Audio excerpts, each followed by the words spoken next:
per veure com després de molts anys esperant la urbanització s'ha parat. I la urbanització s'ha parat perquè no s'han fet bé les coses.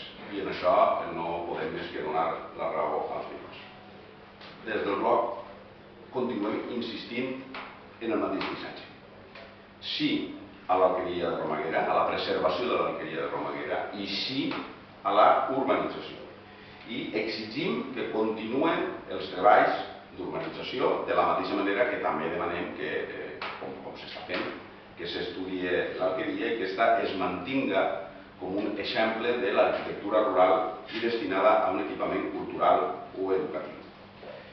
Els veïns de Santana, i nosaltres amb ells, en companyia d'ells, jo crec que com qualsevol ciutadà amb una mínima sensibilitat, hem observat amb incredulitat, amb ràbia, amb impotència, com des que l'alqueria va estar abandonada pels seus propietaris s'ha degradat fins a tal extrem que és una ombra del que va ser i es troba en aquests moments en un estat lamentable per culpa de la desídia i per culpa de la falta de vigilància de la zona que ha permès la seva ocupació i quasi la seva destrucció, jo crec que en un claríssim exemple del que passa a Santana des de fa anys, que és un barri abandonat.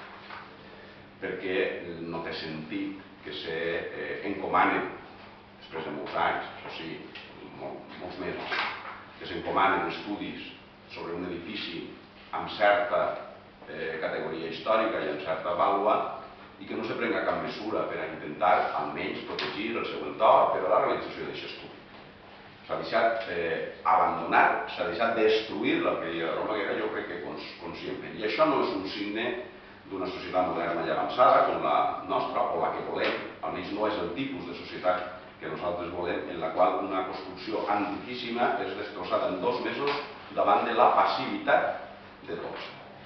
Nosaltres volem la urbanització i volem l'alqueria. És un missatge clar. I les dues coses són compatibles.